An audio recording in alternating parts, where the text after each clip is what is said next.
சாதாரண சின்ன முதலீட்டாளர்கள் பாண்ட் சைடு வர வேண்டாம். என்னை கேட்டிங்கன்னா, சின்ன முதலீட்டாளர்கள் வந்து அவங்க they are better off with postal savings,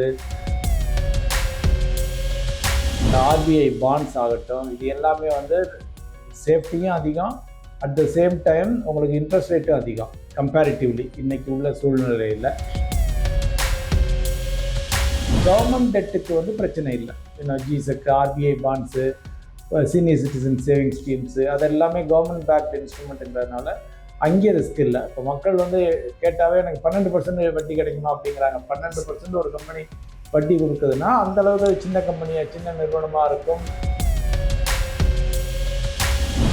பாண்டுகள்னு போகையிலேயே வந்து மக்கள் வந்து இன்னும் மோஸ்ட்லி கன்சர்வேட்டிவ் இன்வெஸ்டர்ஸ் தான் பாண்டுகளுக்கு வர்றாங்க. நமக்கு ஒரு நிரந்தரமான வருமானம் கிடைக்க வேண்டும், எனக்கு ஸ்டாக் மார்க்கெட்டில் அல்லது ஈக்விட்டி மியூச்சுவல் ஃபண்டுகளில் இருக்கக்கூடிய ஏற்ற இறக்கம் இங்கே வேண்டாம் அப்படின்ட்டு தான் வர்றாங்க. ஸோ மக்கள் என்ன புரிஞ்சுக்கணும் அப்படின்னா, சிலைக்கு அவங்க ரிஸ்க் எடுக்க தயார் அப்படின்னா அது பாண்டில் போய் ரிஸ்க் எடுக்க வேண்டாம். அந்த ரிஸ்க்கை வந்து ஸ்டாக் மார்க்கெட்டில் ஈக்விட்டி மியூச்சுவல் ஃபண்டுகள் ரூட் மூலம் எடுத்துகிட்டு போயிடலாம். அதிலே ஹைப்ரிட் ஃபண்ட்ஸ் இருக்குது. ஒன்று ரேட்டிங் பார்த்து போகணுன்றது.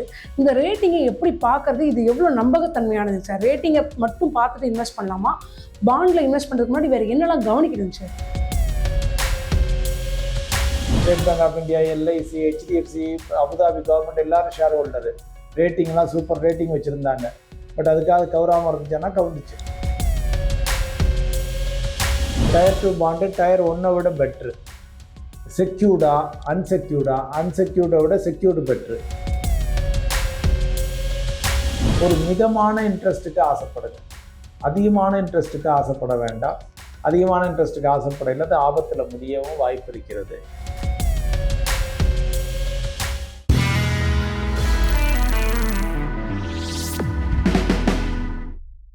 சார் வணக்கம்.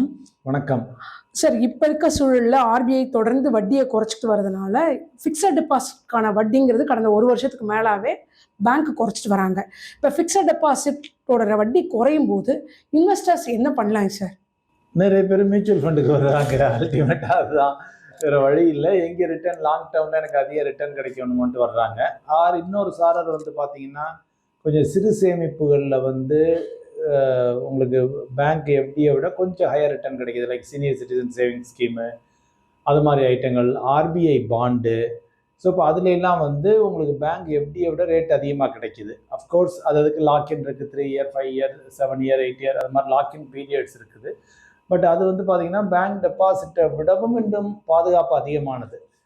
போஸ்ட் ஆஃபீஸ் சேவிங்ஸ் ஆகட்டும், அல்லது சீனியர் சிட்டிசன் சேவிங்ஸ் ஸ்கீம் ஆகட்டும், அல்லது ஆர்பிஐ பாண்ட்ஸ் ஆகட்டும், இது எல்லாமே வந்து சேஃப்டியும் அதிகம், அட் த சேம் டைம் உங்களுக்கு இன்ட்ரெஸ்ட் ரேட்டும் அதிகம் கம்பேரிட்டிவ்லி இன்னைக்கு உள்ள சூழ்நிலையில். இது தவிர இன்னொரு சாரர் என்ன பண்ணுறாங்க, ஸ்மால் ஃபைனான்ஸ் பேங்குகளை நோக்கி போகிறாங்க. கொஞ்சம் லார்ஜ் பேங்க்ஸ் 6%, 7%, சீனியர் சிட்டி 7% வச்சுக்கோங்க. சீனியர் சிட்டிசனுக்கு ஒரு 7, 7.25 கொடுக்குறாங்கன்னா, ஸ்மால் ஃபைனான்ஸ் பேங்க் மேபி 8, 8.25 கொடுக்கலாம். ஒரு 0.5%, 1% ஹையராக கொடுப்பாங்க.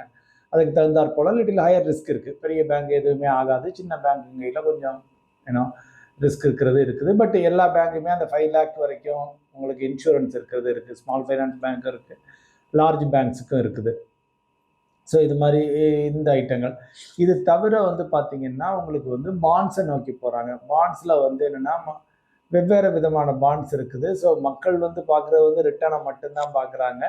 பட் டயர் 1 பாண்ட் இருக்குது, டயர் 2 பாண்ட் இருக்குது, சபார்டினேட்டட் பாண்ட் இருக்குது, இது என்சிடி நான் கன்வெர்ட்டிபிள் டிபென்ச்சர்ஸ் இருக்குது, கன்வெர்ட்டிபிள் டிபென்ச்சர்ஸ் இருக்குது. ஸோ இது மாதிரி பல விதமான பாண்டுகள் இருக்கின்றன. ஸோ இப்போ அதை நோக்கியும் வந்து மக்கள் போகிறாங்க.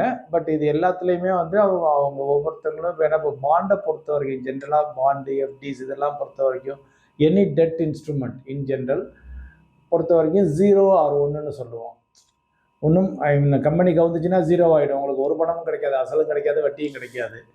ஸோ கம்பெனி நல்லா இருந்துச்சுன்னா உங்களுக்கு 1. இப்போ என்ன சொல்லியிருக்கீங்களோ அந்த பிரின்சிபல் அது எக்ஸாக்டாக திரும்ப கிடைச்சிடும், ப்ளஸ் இன்ட்ரெஸ்ட் கிடைக்கும். ஸோ அது யூனிக்காக ஒரு டெட்டு மியூச்சுவல் ஃபண்டை கம்பேர் பண்ணையில் ரிஸ்க் இஸ் ஹையர். ஏன்னா டெட்டு மியூச்சுவல் ஃபண்டுகள் வந்து ஒரு 50 பாண்டு, 100 பாண்டுகளில் முதலீடு செய்கிறாங்க. இங்கே வந்து ரிஸ்க் ஹையர். பட் கவர்மெண்ட் டெட்டுக்கு வந்து பிரச்சனை இல்லை. G sec, RBI bonds, senior citizen saving schemes அது எல்லாமே கவர்மெண்ட் பேக்டு இன்ஸ்ட்ருமெண்ட்டுங்கிறதுனால அங்கே ரிஸ்க் இல்லை. இப்போ மக்கள் வந்து கேட்டாவே எனக்கு 12% வட்டி கிடைக்குமா அப்படிங்கிறாங்க. 12% ஒரு கம்பெனி வட்டி கொடுக்குதுன்னா அந்தளவுக்கு அது சின்ன கம்பெனியாக சின்ன நிறுவனமாக இருக்கும். அது தகுந்தாற் போல் அதனுடைய ரிஸ்க் அதிகமாக இருக்கும். இது எல்லாமே இருக்குது. இன்னும் சில பேர் நிதி கம்பெனிகளில் போடுறாங்க. தமிழ்நாட்டில் இந்த நிதி கம்பெனிகள் சில சமயம் நிதி கம்பெனிகள் காணாமையும் போகுது. ஆல் தோஸ் திங்ஸ் அந்த ரிஸ்க்கும் இருக்குது. So these are all the various options. வெவ்வேறு விதமான ஆப்ஷன்ஸ் வந்து அந்த எஃப்டியை நம்ம காம்பன்சேட் பண்ணணும்னு நினைக்கையில் பெரிய பேங்க் தரக்கூடிய எஃப்டி ரேட்டு குறைஞ்சிக்கிட்டே இருக்குது அப்படின்னா இதெல்லாம் வெவ்வேறு ஆப்ஷன். இதில் எல்லாம் வந்து மக்கள் இப்போ போய்கிட்டு இருக்காங்க. சரி, இப்போ பாண்ட்லேயே நிறைய டைப் இருக்குன்னு சொன்னீங்க. அதோட எஃப்டியோட கொஞ்சம் ஜாஸ்தி ரிட்டர்னும் கிடைக்கும்ன்றீங்க. யார் எந்த டைப்பான பாண்டை சூஸ் பண்ணுறது எப்படிங்க சார்? சரி, லைக் பாண்டுகள்னு போகையிலேயே வந்து மக்கள் வந்து இன்னும் மோஸ்ட்லி கன்சர்வேட்டிவ் இன்வெஸ்டர்ஸ் தான் பாண்டுகளுக்கு வர்றாங்க. நமக்கு ஒரு நிரந்தரமான வருமானம் கிடைக்க வேண்டும், எனக்கு ஸ்டாக் மார்க்கெட்டில் அல்லது ஈக்விட்டி மியூச்சுவல் ஃபண்டுகளில் இருக்கக்கூடிய ஏற்ற இறக்கம் இங்கே வேண்டாம் அப்படின்ட்டு தான் வர்றாங்க. ஸோ மக்கள் என்ன புரிஞ்சுக்கணும் அப்படின்னா, சிலைக்கு அவங்க ரிஸ்க் எடுக்க தயார் அப்படின்னா அதை பாண்டில் போய் ரிஸ்க் எடுக்க வேண்டாம். அந்த ரிஸ்க்கை வந்து ஸ்டாக் மார்க்கெட்டில் ஈக்விட்டி மியூச்சுவல் ஃபண்டுகள் ரூட் மூலம் எடுத்துகிட்டு போயிடலாம். அதுலேயே ஹைப்ரிட் ஃபண்ட்ஸ் இருக்குது. இன்னும் ஹைப்ரிட் ஃபண்ட்லேயே இந்த வெவ்வேறு கேட்டகரி இருக்குது. ஸோ அதில் எடுத்துகிட்டு போயிடலாம். அவங்க அங்கே வந்து காணாமல் போகாது பணம். ஏற்ற இறக்கம் இருக்குமே தவிர காணாமல் போகாது.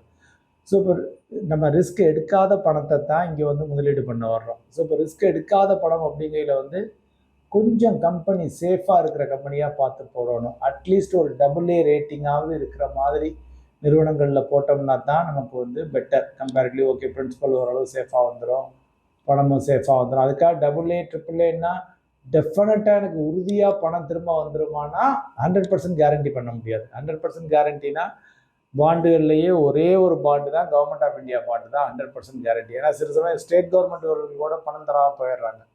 அவங்களோட ஃபைனான்ஷியல் இதாச்சுன்னா இன்ட்ரெஸ்ட் தர டிலே ஆகுது, இஷ்யூஸ் எல்லாம் இருக்குது சில மாநில அரசாங்கங்களில். ஸோ அதனால் கவர்மெண்ட் ஆஃப் இந்தியாவுடைய பாண்டு ஒன்று தான். ப்ளஸ் நம்ம போஸ்ட் ஆஃபீஸ் என்ன அதுவும் கவர்மெண்ட் ஆஃப் இந்தியா தான். ஸோ அந்த government of India RBI bond இதுதான் ரிஸ்கே இல்லாத பாண்டு. சரி, இப்போ நீங்கள் சொன்னீங்க ஒன்று ரேட்டிங் பார்த்து போகணுன்றது. இந்த ரேட்டிங்கை எப்படி பார்க்கறது? இது எவ்வளோ நம்பகத்தன்மையானது சார்? ரேட்டிங்கை மட்டும் பார்த்துட்டு இன்வெஸ்ட் பண்ணலாமா? பாண்டில் இன்வெஸ்ட் பண்ணுறதுக்கு முன்னாடி வேறு என்னெல்லாம் கவனிக்கணுங்க சார்?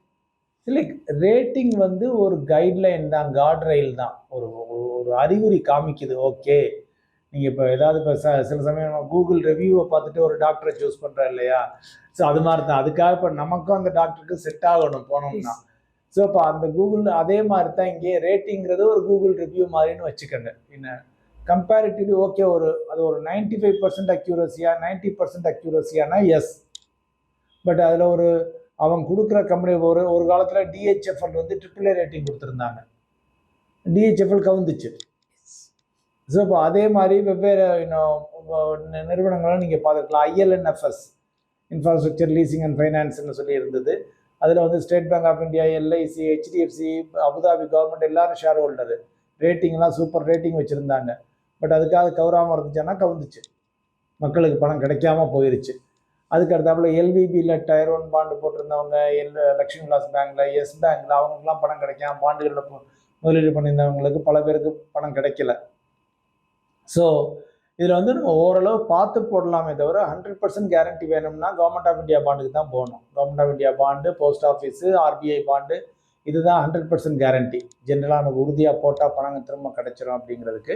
ஸோ இவங்க ரேட்டிங்கை பார்க்கலாம், கிரெடிட் ரேட்டிங்கை பார்க்கலாம், குரூப்பை பார்க்கலாம். நமக்கு தெரிஞ்ச குரூப்பா, ஓகே இது TVS குரூப்பு, சோழமண்டலம் குரூப்பு, அல்லது ப்ராபப்ளி ரிலையன்ஸு, அல்லது HDFC, ஸோ ICICI, ஸோ இதெல்லாம் ஸ்டேட் பேங்க் ஆஃப் இந்தியா. இப்போ இவங்கெல்லாம் வாங்குறாங்க. இப்போ பிரச்சனை என்னன்னா, இந்த பெரிய நிறுவனங்கள்லாம் வாங்கையில் அவங்க இன்ட்ரெஸ்ட் ரேட்டு குறைச்சி தான் கொடுப்பாங்க. நம்ம மக்களுக்கு வந்து எல்லாம் 11% 12% வேணும், பாதுகாப்பாகவும் வேணும் அப்படிங்கிறது தான்.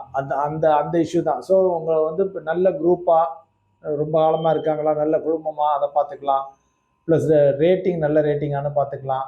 நேச்சர் ஆஃப் பிஸ்னஸ் எப்படின்னு பார்த்துக்கலாம். அந்த நேச்சர் ஆஃப் பிஸ்னஸ் ஓரளவு நல்ல க்ரோத் ஓரியன்டட் பிஸ்னஸ், நல்ல பிஸ்னஸில் தான் இருக்காங்களா அப்படிங்கிறதையும் நம்ம பார்த்துக்கணும். These are all the general Outlook. அப்புறம் பாண்டுக்குள்ளே நம்ம என்ன வாங்க போகிறோம்? Tier 1 பாண்டா? Tier 1 பாண்டுனா ரிஸ்க் அதிகம், அவங்க இன்ட்ரெஸ்ட் ரேட்டும் அதிகம் தருவாங்க. ஏன்னா அது கேபிட்டலுக்காக கேபிட்டலுக்கு பதிலாக இங்கே பாண்டாக வாங்குறாங்க.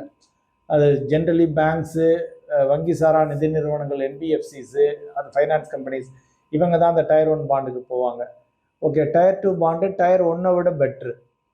செக்யூர்டா அன்செக்யூர்டை விட செக்யூர்டு பெட்ரு. பட் அதுக்காக எனக்கு உறுதியாக கிடைச்சிருமானா அங்கேயும் உறுதி கிடையாது. இதை விட அது பெட்டர். ஏன்னா அதை வந்து அவங்க சொத்துக்கள் மீது அனுமானத்தை வைத்து, சொத்துக்கள்னா ரியல் எஸ்டேட் சொத்துக்கள் இல்லை, ப்ராப்ளி அவங்களுடைய இன்வென்டரி, அவங்களுடைய ஃபேக்ட்ரி, அது மேலேயே அடமானம் வச்சு வாங்கலாம். அல்லது அடுத்தவங்களுக்கு கொடுத்துருக்க லோனு, அந்த லோனை அடமானமாக வச்சு நம்மகிட்ட வாங்குவாங்க. இது எல்லாமே செக்யூர்டு தான். ஸோ இது மாதிரி இந்த டைப்ஸ் ஆஃப் பாண்ட்ஸு, இந்த ஐட்டங்களை பார்த்து ஜென்ரலாக வாங்கிக்கிறது வந்து நல்லது. அதர் தேன் தட் உங்களுக்கு வேறு ஃபில்ட்ரேஷன் நீங்கள் பண்ணோம்னா ஒரு மிதமான இன்ட்ரெஸ்ட்டுக்கு ஆசைப்படுங்க. அதிகமான இன்ட்ரெஸ்ட்டுக்கு ஆசைப்பட வேண்டாம். அதிகமான இன்ட்ரெஸ்ட்டுக்கு ஆசைப்படையில் அது ஆபத்தில் முடியவும் வாய்ப்பு இருக்கிறது. அந்த ஸ்மால் ஃபைனான்ஸ் பேங்க்கில் டு சர்டன் எக்ஸ்டெண்ட் ஒரு 5 lakhs வரைக்கும் நான் டெபாசிட் பண்ணிக்கலாம். ஏன்னா இங்கே அந்த insurance guarantee up to 5 lakhs வரைக்கும் இருக்குது. அவங்க கொஞ்சம் சர்டன் ரேட்ஸ், ஹையர் ரேட்டு கொடுக்குறாங்க. So these are all the overall parameters. இது வந்து இப்போ அவங்களுக்கே தெரிஞ்சிச்சுன்னா அவங்களா முடிவெடுத்துக்கலாம். இன்கேஸ் இப்போ அவங்களால முடிவெடுக்க முடியாத பொழுது ஒரு ஃபினான்ஷியல் அட்வைசர்ட்டையோ, ஒரு மியூச்சுவல் ஃபண்ட் டிஸ்ட்ரிபியூட்டர்ட்டையோ, யாரோ அதை டீல் பண்ணுறவங்ககிட்ட, ரொம்ப நாளாக அதை டீல் பண்ணுறவங்ககிட்ட அதை பற்றி பேசி புரிஞ்சு தெரிஞ்சு அதுக்கப்புறம் முடிவெடுக்கிறது வந்து பெட்டராக இருக்கும். சார், இப்போ வந்து ஃபிக்ஸட் டெபாசிட்க்கு ஆல்டர்னேட்டாக தான் பாண்டுக்கு வரும். அப்படிங்கிறப்ப ஃபிக்ஸட் டெபாசிட்டில் பேங்க்ஸில் ஏதாவது பிரச்சனைனா நமக்கு மினிமம் ஒரு 5 lakh வரைக்கும் இன்சூரன்ஸ் கவரேஜ் இருக்கும். பாண்டில் அந்த மாதிரி ஏதாவது இன்சூரன்ஸ் கவரேஜ் இருக்குமாங்க சார்? எனக்கு தெரிஞ்சு கிடையாது. பாண்ட்ஸில் வந்து ஜென்ரலாக டிஃபால்ட்டாகவும் அது கொடுக்கணுங்கிற கம்பல்ஷனும் கிடையாது. ஸோ அதனால் வந்து யாருமே அதை வந்து ஆஃபர் பண்ணுறதில்ல. கம்பெனி காணாமல் போச்சுன்னா அவ்வளோதான், பணம் அவங்களுடைய முழுக்கவும் போயிடும். ஸோ அது ஆமாம். அப்போ அது அந்த ஒரு கேரண்டின்னு நம்ம நினச்சோம்னா, நான் ஏற்கனவே பேசுகிற மாதிரி government bond, RBI bond, post office related items, அது மாதிரி ஐட்டத்துக்கு போகிறது வந்து பெட்ரு. அது வந்து கேரண்டி. இந்த சென்ஸ் கவர்மெண்ட்டை பணம் இல்லைனாலும் கவர்மெண்ட்டால் அச்சடித்து கொடுக்க முடியும். ஸோ அது கொடுத்துருவாங்க. சார், இப்போ வந்து பாண்டு வந்து ஃபிக்ஸட் டெபாசிட்டில் பார்த்தீங்கன்னா ஒரு 1000 ரூபாய் இருந்தால் கூட நம்ம ஃபிக்ஸட் டெபாசிட் போட்டு வைக்க முடியும். பாண்டில் மினிமம் இன்வெஸ்ட்மெண்ட் எவ்வளோ சார் இருக்கணும்? பாண்டு வந்து ஜென்ரலாக வந்து கொஞ்சம் நல்ல குட் குவாலிட்டி பாண்ட்ஸ் வாங்கணும்னா மினிமம் ஒரு 10 lakhs வேணும். ஏன்னா நிறைய பேர் டீல் பண்ணுறது எல்லாமே அந்த ஒரு 10 lakh அந்த ரேஞ்சில் தான் பண்ணுறாங்க. சில சமயம் 5 lakhsக்கும் பண்ணுறாங்க, 10,000க்கும் பண்ணுறாங்க. பட் அதெல்லாம் வந்து இந்த ஆன்லைன் வெப்சைட்ஸ் பண்ணுறாங்க இல்லையா, அவங்க எதை வேணாலும் ஆன்லைன் பாண்ட் வெப்சைட்ஸ்ன்னு இருக்குது. 10,000 20,000 ரொம்ப லோ ரேட்டிங் உள்ள நிறுவனங்களுடைய பாண்ட்ஸை வந்து அந்த லெவலுக்குலாம் விற்கிறாங்க. பட் என்சிடிஸ், நான் கன்வெர்ட்டிபிள் டிபென்ச்சர்ஸ் வரையில் அது வந்து உங்களுக்கு லோ அமௌண்ட்லேருந்தே அலோவ் பண்ணுறாங்க. நான் கன்வெர்ட்டிபிள் டிபென்ச்சர்ஸ் நிறைய என்பிஎஃப்சிஸ் வர்றாங்க, அவங்க ஃபைனான்ஸ் கம்பெனிஸ்லாம் வர்றாங்க. ஸோ அவங்க நான் கன்வெர்ட்டிபிள் டிபென்ச்சர் வரையில் அதுக்குள்ள வந்து 10,000 20,000லேருந்தே அலோவ் பண்ணுறாங்க. ஸோ அந்த ஃப்ரெஷ் இஷ்யூவாக வரையில். பட் செகண்டரி மார்க்கெட்லேருந்து வாங்கையில் நல்ல பாண்ட் நம்ம வாங்கணும்னா ஜென்ரலாக ஒரு 10 lakhs இருக்கணும். ரெண்டாவது, இந்த பாண்டுகளில் வந்து என்னென்னா ஒரு லிக்விடிட்டி இஷ்யூவும் இருக்குது. நம்ம நினச்ச நேரத்தில் விற்க போயில அதர் சைடில் பையர் இருக்கணும். நீங்கள் எதெல்லாம் பார்த்து வாங்கணும்னு கேட்டிங்க இல்லையா, அதில் முக்கியமாக வந்து அந்த பாண்டுக்கு லிக்விடிட்டி இருக்காங்கிறதையும் பார்த்துக்கணும். நம்ம நினச்ச நேரத்தில் விற்க முடியணும். அப்படி இல்லைன்னா நீங்கள் டிஸ்கவுண்ட்டில் போய் விற்கிற மாதிரி இருக்கும். இன்னொன்று வந்து பாண்டு முதலீட்டாளர்கள் மனசில் கொள்ள வேண்டியது என்ன அப்படின்னு வந்து பார்த்தீங்கன்னா, இன்ட்ரெஸ்ட் ரேட்டு ஏறிச்சுன்னா இறங்குச்சுன்னா அந்த ரிஸ்க்கு வந்து பாண்டில் இருக்குது. இப்போ எப்படி வந்து நம்ம போடுறோம் 7.5% அக்ரி பண்ணிவிட்டு 7% 6.5% அக்ரி பண்ண ரேட்டை தந்துடுறாங்க. இப்போ இங்கே வந்து நீங்கள் வந்து மார்க்கெட்டில் அந்த ஃபேஸ் வேல்யூவோட கூட கொடுத்து வாங்குற மாதிரியும் இருக்கும், இன்ட்ரெஸ்ட் ரேட்டு குறைச்சிக்கிட்டே இருந்துச்சுன்னா. அது மாதிரி ஏறிக்கிட்டே இருக்கையில் உங்களுக்கு டிஸ்கவுண்ட்லேயும் கிடைக்கும் பாண்டு. ஸோ இன் அ வே வந்து ஷேர் மாதிரி தான் பாண்டு ஆக்ட் பண்ணும். இன்ட்ரெஸ்ட் ரேட்டை வச்சு பாண்டுடைய ப்ரைஸ் ஏறும் இறங்கவும் செய்யலாம், லாபம் நஷ்டம் அடையலாம். பட் வாங்கிட்டு through out the tenure complete end வரைக்கும் வச்சுருந்தா இன்ட்ரெஸ்ட் ரேட் ரிஸ்க் கிடையாது. அவங்க தர்ற இன்ட்ரெஸ்ட்டை நமக்கு தந்துடுவாங்க. நம்ம ஃபேஸ் வேல்யூ கடைசியில் எவ்வளோக்கு சப்ஸ்கிரைப் பண்ணமோ அதையும் தந்துடுவாங்க. ஸோ நமக்கு பிரச்சனை இல்லாமல் போயிடும். ஆனால் வாங்கி ட்ரேட் பண்ண நினைக்கிறவங்களுக்கு மார்க்கெட் ரிஸ்க்கு பாண்ட்லையும் இருக்குது. சார், இப்போ பாண்டை வாங்க டிமேட் அக்கௌண்ட் வேணுமாங்க சார்? ஏன்னா நீங்கள் சொன்னீங்க ஸ்டாக் மார்க்கெட் மாதிரி தான் இதுவும் ரிஸ்க்கு, அதே மாதிரி ஏற்ற இறக்கமும் இருக்குன்ட்டு. அப்போ டிமேட் அக்கௌண்ட் இருந்தால் தான் வாங்க முடியுமா சார் பாண்டை? Correct. Most of the bonds வந்து எக்ஸப்ட் இப்போ இந்த ஆர்பிஐ மாதிரி அல்லது போஸ்ட் ஆஃபீஸ் மாதிரி ஐட்டங்கள் தவிர்த்து ஈவன் கவர்மெண்ட் ஆஃப் இந்தியா பாண்டுக்குமே வந்து ஜென்ரலாக கவர்மெண்ட் ஆஃப் இந்தியா கூட ஆல்டர்னேட்ஸ் இருக்குது. But most of the private sector பாண்ட்ஸுக்கு பூராவுமே வந்து மோர் ஆர்லெஸ் உங்களுக்கு கம்பல்சரியாக இப்போ கொண்டு வந்துட்டாங்க. கம்பல்சரி பாண்டு இது தேவை, டிமேட் அக்கௌண்ட் தேவைன்னு சொல்லி கொண்டு வந்துட்டாங்க.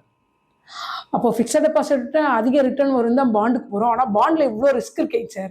அப்போ நம்ம இன்வெஸ்டர் என்ன பண்ணுங்க சார்? இல்லை, சாதாரண சின்ன முதலீட்டாளர்கள் பாண்ட் சைடு வர வேண்டாம். என்ன கேட்டிங்கன்னா, சின்ன முதலீட்டாளர்கள் வந்து அவங்க they are better off with postal savings, bank deposits, RBI bonds, அவங்களுக்கு வந்து அதுதான் பெட்டர். இப்போ நம்ம பாண்டுங்கையில் கொஞ்சம் மீடியம் டு லார்ஜ் இன்வெஸ்டர்ஸ் தான் பாண்ட் மார்க்கெட்டுக்கு எனக்கு நான் ஸ்டாக் மார்க்கெட்டில் முதலீடு பண்ணியிருக்கேன், நான் மியூச்சுவல் ஃபண்டில் முதலீடு பண்ணியிருக்கேன், ஈக்விட்டி மியூச்சுவல் ஃபண்டில், பிஎம்எஸில் பண்ணியிருக்கேன், ஏஎஃப்ல பண்ணியிருக்கேன், பாண்ட்லேயும் பண்ணுறவங்க டைவர்ஸிஃபை பண்ணி வச்சுக்குவாங்க. ஸோ அதனால் வந்து லார்ஜ் இன்வெஸ்டர்ஸ், ஒரு மீடியம் டு லார்ஜ் இன்வெஸ்டர்ஸ் வந்து பாண்ட் மார்க்கெட்டை நோக்கி செல்லலாம். ஸ்மாலர் இன்வெஸ்டர்ஸ் வந்து ரொம்ப சேஃபான அசட் கிளாஸ் வந்து பேங்க் எஃப்டிஸு, இந்த போஸ்ட் ஆஃபீஸு, ஆர்பிஐ பாண்ட்ஸு அதோட ஸ்டிக் பண்ணிட்டு இருந்தீங்கன்னாவே போதும். இப்போ பாண்ட் வந்து ரீட்டைல் கஸ்டமருக்கானது கிடையாது. ரொம்ப சின்ன கஸ்டமர்ஸ் போக வேண்டாம். அதுக்காக அவங்க டிமேட் அக்கௌண்ட் ஓப்பன் பண்ணணும், மல்டிபிள் இஷ்யூஸ் இருக்குது. நிறைய பேர் வாங்கிடுறாங்க, அவங்களுக்கு விவரம் தெரியாமல் வேறு வாங்கிடுறாங்க. அப்புறம் அந்த கம்பெனி காணாமல் போயில தான் அவங்க கஷ்டப்படுறாங்க. ஆனால் மார்க்கெட்டில் ஒரு மித்து இருக்குங்க சார். பாண்டு வாங்கினா நினச்ச நேரத்தில் விற்றுடலாம், வெளியே வந்துட முடியும் அப்படின்ற ஒரு மித்து இருக்குது. இல்லை, விற்கலாம், அதுதான் சொல்றேன். பட் அது விற்க முடியுமான்னு நம்ம பார்த்துக்கணும். இப்போ ஷேர் மார்க்கெட்லேயே நீங்கள் ஷேரை வாங்கினீங்கன்னா வெளியில் விற்றுடலாம்னு எல்லாரும் நம்புகிறாங்க. மார்க்கெட் விழுந்துக்கிட்டே இருந்துச்சு, ரொம்ப சின்ன கம்பெனியாக இருந்துச்சுன்னா சில சமயம் வாங்கவே ஆள் இருக்காது. யார்கிட்ட போய் விற்பீங்க? டெய்லி 5% விழுந்துக்கிட்டே இருக்கும். ஸோ அதே மாதிரி தான் பாண்ட்லேயும் மார்க்கெட் வந்து இப்போ இன்ட்ரெஸ்ட் ரேட் வந்து உங்களுக்கு குறைஞ்சிக்கிட்டே இருக்குன்னு வைங்களே, இன்னும் சில சமயம் மக்கள் வாங்க மாட்டாங்கன்னு, அல்லது ஏறிக்கிட்டே இருக்குன்னு வைங்களே, வாங்க மாட்டாங்க. ஏன்னா இன்னும் அடிபடுன்னு வெயிட் பண்ணிக்கிட்டு இருப்பாங்க. அது போய் சில கம்பெனி நிறுவனங்கள் தான் உங்களுக்கு வந்து லிக்விடிட்டி ஈஸியாக இருக்கும். பெரிய நிறுவனங்களுடைய பாண்டுகள் வந்து ஈஸியாக வாங்கப்படும், விற்கப்படும்.